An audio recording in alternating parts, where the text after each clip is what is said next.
what a lot of hairy-faced men there are around nowadays. Of course, with having a hairy face, there is the problem of washing. So what I want to know is this. How often do all these hairy-faced men wash their faces? Is it only once a week, like us, on Sunday nights?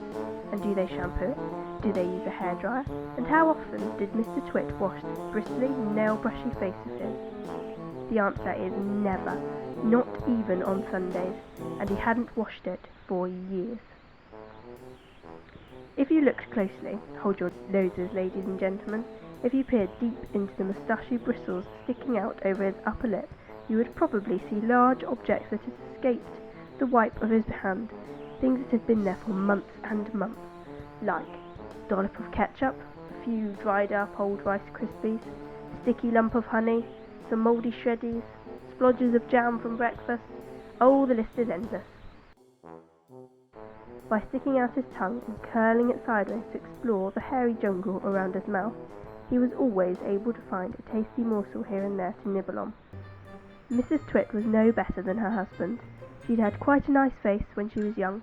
The ugliness had grown upon her year by year as she got older. Why would that happen? I'll tell you why. If a person has ugly thoughts, it begins to show on the face. And when that person has ugly thoughts every day, every week, every year, the face gets uglier and uglier until it gets so ugly you can hardly bear to look at it. Have you ever seen a woman with an uglier face than that? I doubt it. You can play a lot of tricks with a glass eye because you can take it out and pop it back in again any time you like. You can bet your life Mrs. Twit knew all the tricks. One morning she took out her glass eye and dropped it into Mr. Twit's mug of beer when he wasn't looking.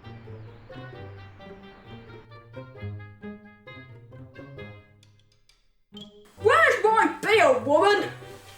Coming.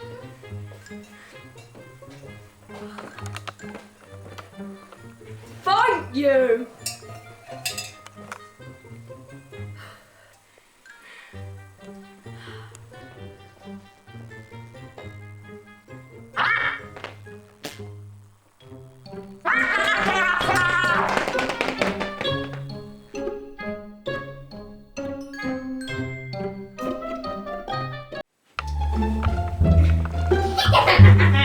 This'll pay her off for the glass eye in the drink.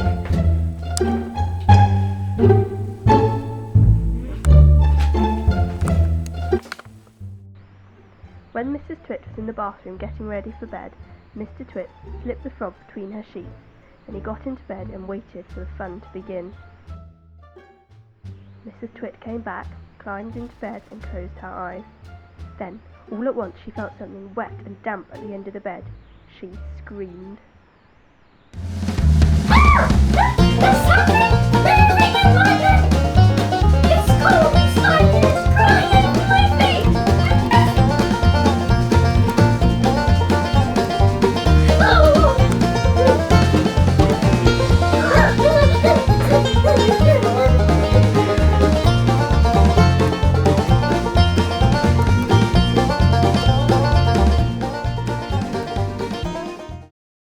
The next day, to pay Mr. Twit back, Mrs. Twit sneaked out into the garden and dug up some worms.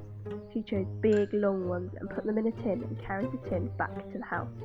She had thought of a horrible trick to play on Mr. Twit that evening and was getting everything ready.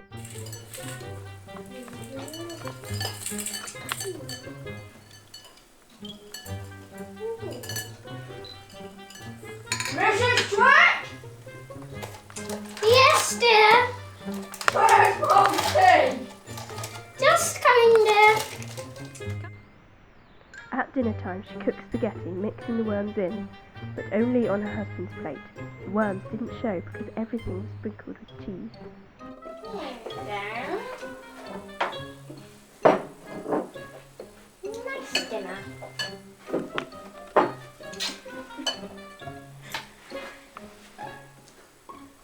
Hey, my spaghetti's moving. That's the new type. It's not as good as the other stuff. Too squishy. Get the other stuff next time. I find it very tasty. Eat it all whilst it's nice and hot. I don't like it. It's horrid. That's because it's worms.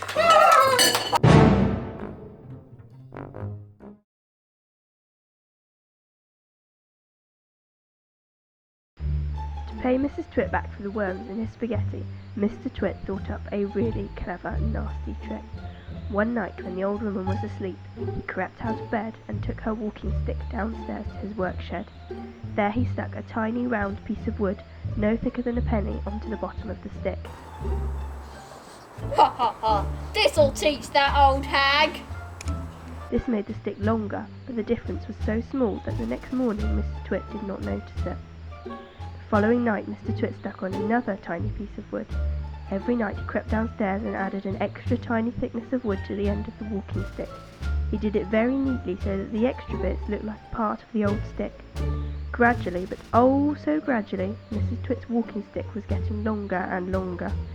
It was all so slow though, that she didn't notice how long it was getting, even when it was halfway up to her shoulder.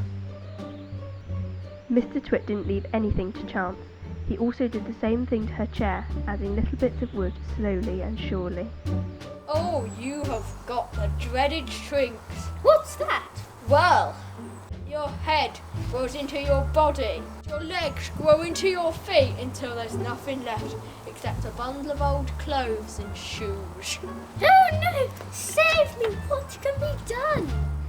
Mr. Twit led Mrs. Twit outdoors where he had everything ready for the great stretching. He had 100 balloons and lots of string, and he had a gas cylinder for filling the balloons. Mr. Twit tied the ends of the string to the top half of Mrs. Twit's body. Some he tied round her neck, some under her arms, some to her wrists, and some even to her hair. Mrs. Twit could feel them stretching, pulling her, till she was quite helpless. He took a knife from his pocket, and with one quick slash he cut through the strings holding Mrs. Twit's ankles to the floor. She went up like a rocket. How lovely all those balloons look in the sky, and what a marvellous bit of luck for me. At last the old hag, lost and gone forever. He rejoiced to himself.